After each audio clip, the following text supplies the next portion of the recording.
So we just had some musubi, and the question was musubi. The question was, is musubi Japanese or Hawaiian? And that led us to think about all the influence Japan has on Hawaii, a very strong presence.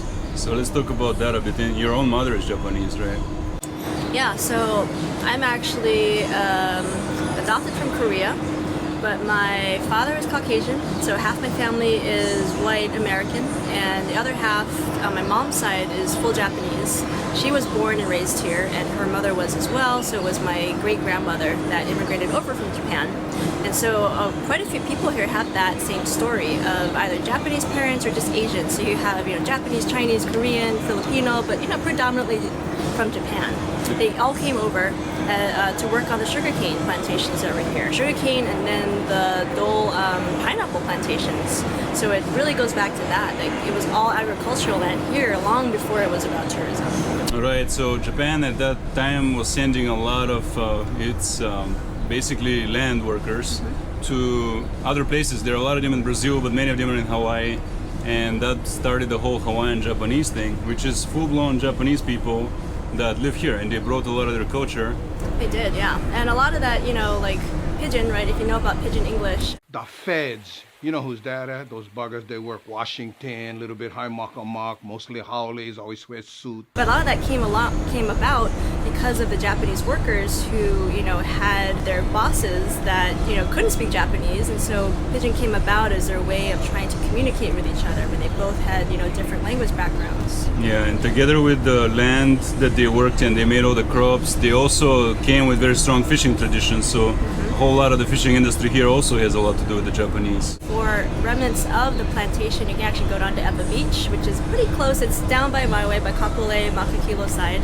But Eva Beach is where, they still have some remnants and some older plantation houses, including the one that my mother grew up in that my grandfather built. And so there's a, whole community that used to just be down there, and there's a big history to that. And apparently your Japanese grandfather did the stained glass in the church in Eva Beach. He did, Eva Beach Community Church. It's where my grandmother went to church. She would take me to church there, not every Sunday, but every once in a while I'd go with grandma to church. And we had her funeral there a few years ago. It was really sad. But yeah, there's just a lot of history there for myself and just a bunch of other Hawaii-grown children and adults.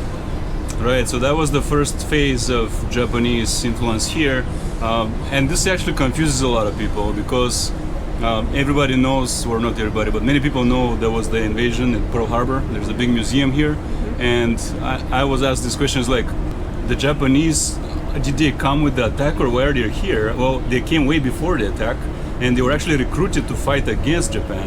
Yes. Yes. So there's also that history. My grandfather on my mom's side was, full Japanese, and he was recruited as part of the 442, 442nd Regimental Combat Team, along with the 100th Battalion, and they fought. They were Japanese Americans that decided that their allegiance was actually with America and the USA, and they were recruited to fight in Europe against Japan.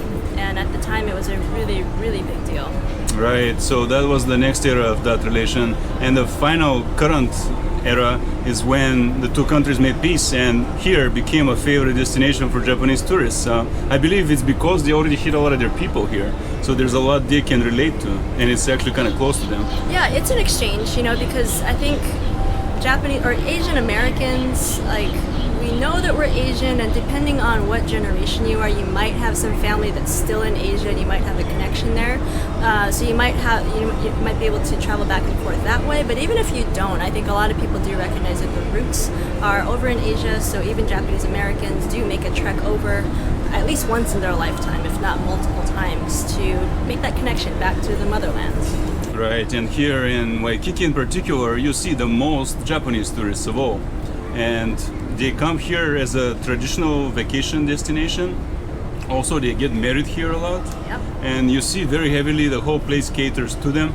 All the restaurants are Japanese, the signs are in Japanese, you see many tour groups are Japanese. So they basically keep this place running at this point. And weirdly enough, a lot of the restaurants here are Japanese. Yeah. So I'm like, do Japanese come here and they just eat Japanese food. Well. I mean, Japanese food's great. I love Japanese Yeah. food, but it is a little funny. Well, considering that they're the main I think tourist everybody group kind of craves their own food when they travel a bit. Sure, And another thing is that there's a twist on this food here. You know, there are many fusions here, Japanese plus something tropical or Western, that exists here in Hawaii only. So a lot of trends from Asia actually take root here first, then move over to America. And likewise, American trends take roots here and move over to Asia. So Hawaii being in the middle is actually a big melting pot between Asia really is, and yeah. America. Yeah.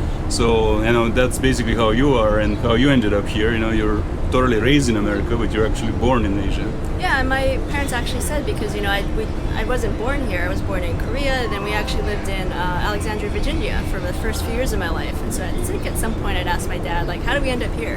And he was like, well, my father also, you know, through military had lived here in high school, and so that's how he met my mom. So, you know, they both had a history here, but the main reason why they came back, they said, is because of that melting pot, because it's easy for mixed families, which here is called hapa. So two of us if we had a kid, it'd be a hapa kid, it'd That's be a right. mixed kid, and there's just like there's tons of that here. People Yeah, mix Hawaii, yeah. all the time. There's a long tradition of it. It's now acceptable like on the mainland too, but it's been acceptable here for a much longer time. White people and Asians started mixing here a lot way back, and now you see it all over the West Coast. So you could say that too first happened here and then transitioned to the mainland in the USA.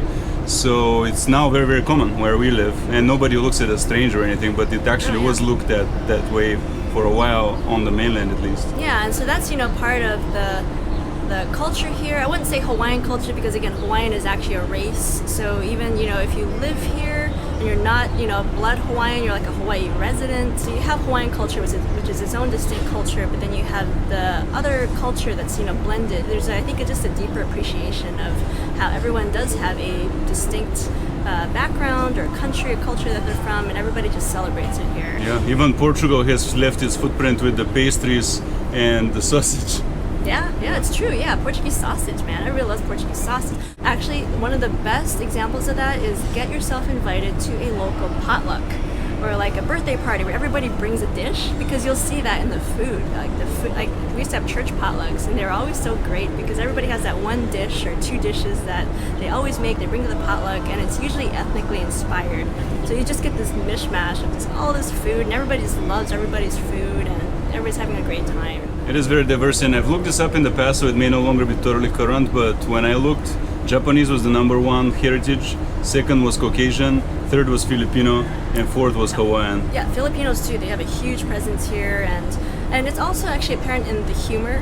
And you may have to just get adjusted to it, but you know, people make fun of each other's race and background here all the time. What do you take to a potluck picnic?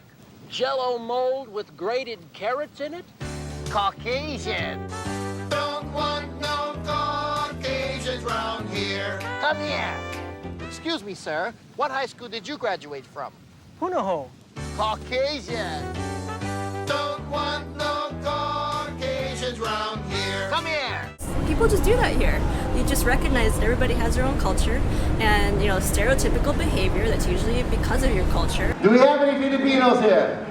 Filipinos, be proud. Raise your hand. In Waipahu, in old Waipahu, the manong silito na. Culture, and that's just how you are. And people just are really open and lighthearted about it. Yeah, and that was never considered not PC No, it's until just like a few years ago. So. Comedy is just how you get along with people. It's, yeah, everybody laughs when they crack jokes like that. That's, again, more about if you live here, not about being a visitor here, but as you live here, you'll start to see that. So that's a little background of who actually lives on this island. And of course, in addition to that, you get 1 million tourists a month. So Oh, and you got lots of military, a lot of military influence too. So again, it's just a big melting pot of people that are here for varied reasons and various, you know, lengths of time. yeah. So me having been here as a tourist first, and then now having a wife from here, my first impression was that yeah, it's obviously a very touristy place, but you have a lot more depth to it. So don't just come and glance at it in a way. Try to get into the depth, because that's actually much cooler than looking at the malls and the beaches. Yeah, I mean, if you're coming here for a vacation, just want to kick back and relax, there's that aspect of it too. But yeah, if you really want to get to know what it's like to live here and the whole recent culture of it, then yeah, it's worth spending a longer period of time here and getting outside of Waikiki and getting to know some of the people that live here. Because people are very open, and people love to talk story and just hang out with other people and learn about you. And everyone's super friendly here. Yeah, very friendly. Love that about here. I actually forgot it because everyone just works really hard. Seattle's a great place to work hard, make money, and it's not like people aren't friendly, but they're not like here. Here it's a different level. Island people. Yeah. And if you wanted to learn about the actual Hawaiian culture, the Polynesian culture, there's a very, very cool Polynesian cultural center here. It's a whole day thing. Yeah. It's expensive, but definitely worth it. Yeah, and that too, people are like, oh, it's so touristy. But honestly, if you've never been here, if you really, want to get to know the culture without having to go all the way to Samoa, Tahiti, and New Zealand and all that, then that's a great place to start. Yeah, and you can see actually Hawaiian culture as well. Yes, absolutely. So definitely recommend it. We have another video about that. Yes. All right, see you in the next one.